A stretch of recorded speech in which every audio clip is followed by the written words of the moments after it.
ಬೆಳಗಾವಿ ಅಖಿಲ ಭಾರತ ವೀರಶೈವ ಲಿಂಗಾಯತ ಮಹಾಸಭೆ ಜಿಲ್ಲಾ ಘಟಕ ಶ್ರೀ ಜಗಜ್ಯೋತಿ ಬಸವೇಶ್ವರ ಜಯಂತಿ ಉತ್ಸವ ಕೇಂದ್ರ ಸಮಿತಿ ಹಾಗೂ ವಿವಿಧ ಲಿಂಗಾಯತ ಸಂಘಟನೆಗಳ ಸಂಯುಕ್ತ ಆಶ್ರಯದಲ್ಲಿ ಬುಧವಾರ ಕಾಸಭಾಗದ ಬಸವ ವೃತ್ತದಲ್ಲಿ ಆಯೋಜಿಸಿದ್ದ ಬಸವ ಜಯಂತಿ ಉದ್ಘಾಟನಾ ಸಮಾರಂಭದಲ್ಲಿ ರತ್ನಪ್ರಭಾ ಬೆಲ್ಲದ್ ಮಾತನಾಡಿದರು.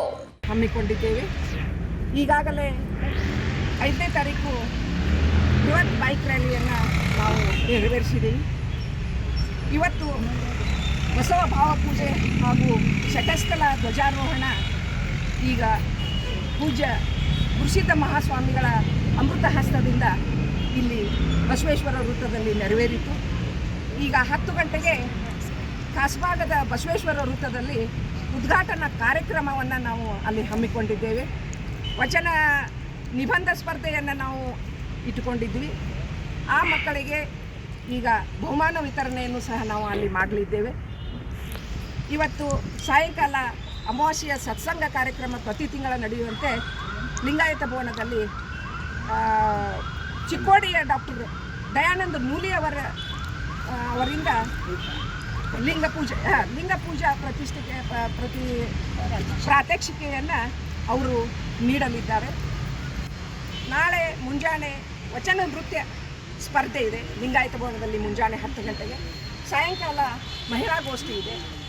ಹೀಗೆ ನಾವು ಎಲ್ಲ ಕಾರ್ಯಕ್ರಮಗಳನ್ನು ಹಮ್ಮಿಕೊಂಡು 10ನೇ ತಾರೀಕು ಬಸವಣ್ಣನವರ ಜಯಂತಿಯ ಉತ್ಸವವನ್ನು ಅದ್ಧೂರಿಯಾಗಿ ನಾವು ಮೆರವಣಿಗೆಯನ್ನು ರಾಣಿ ಚೆನ್ನಮ್ಮ ವೃತ್ತದಿಂದ ಸಾಯಂಕಾಲ 4 ಗಂಟೆಗೆ ಪ್ರಾರಂಭ ಮಾಡಲಿದ್ದೇವೆ. ರಾತ್ರಿ ಅಲ್ಲಿ ಜೆ ಹೈಸ್ಕೂಲ್ಗೆ ಅಲ್ಲಿ ಮುಕ್ತಾಯವಾಗಿ ಅಲ್ಲಿ ಪ್ರಸಾದದ ವ್ಯವಸ್ಥೆಯನ್ನು ಸಹ ನಾವು ಮಾಡಿದ್ದೇವೆ. ರೂಪಕಗಳಿಗೆ ಪ್ರಥಮ ಬಾರಿಗೆ ನಾವು ಈ ಸರಿ ಮೆರವಣಿಗೆಯಲ್ಲಿ ಭಾಗವಹಿಸಿದ ರೂಪಕಗಳಿಗೆ ನಾವು ಬಹುಮಾನವನ್ನು ಇಟ್ಟಿದ್ದೇವೆ. ಪ್ರಥಮ ಬಹುಮಾನ 25,000 ರೂಪಾಯಿ, 2ನೇ ಬಹುಮಾನ 15,000 ರೂಪಾಯಿ, 3ನೇ ಬಹುಮಾನ 10,000 ರೂಪಾಯಿಗಳನ್ನು ನಾವು ಈ ಸಾರಿ ಮೆರವಣಿಗೆಯಲ್ಲಿ ಭಾಗವಹಿಸಿದ ರೂಪಕಗಳಿಗೆ ನಾವು ನೀಡಲಿದ್ದೇವೆ. ಎಲ್ಲ ಸಮಾಜದ ಬಾಂಧವರು ಮೆರವಣಿಗೆಯಲ್ಲಿ ಬಂದು ಸಹಕರಿಸಬೇಕಂತ ಈ ಮೂಲಕ ನಾನು ಕೇಳ್ಕೊಳ್ತಾ ಇದ್ದೀನಿ. ಸಮಾಜದ ಪ್ರತಿಯೊಂದು ವರ್ಗದ ಜನರನ್ನ, ಅದರಲ್ಲೂ ತಳ ಸಮುದಾಯದ ಜನರನ್ನ ಮತ್ತು ಮುಖ್ಯವಾಗಿ ಮಹಿಳೆಯರಿಗಾಗಿ ಕೈಗೊಂಡ ಸುಧಾರಣಾ ಕಾರ್ಯಗಳು ಇಂದಿನ ಆಧುನಿಕ ದಿನಗಳಲ್ಲಿಯೂ ಮಾದರಿಯಾಗಿದೆ. ಅವರ ವಿಚಾರಗಳನ್ನು ಅನುಷ್ಠಾನಕ್ಕೆ ತರೋದು ನಮ್ಮ ಕರ್ತವ್ಯ ಅಂತ ಹೇಳಿದರು. Vinod Kolkar, Kannadamma news network, Belagavi.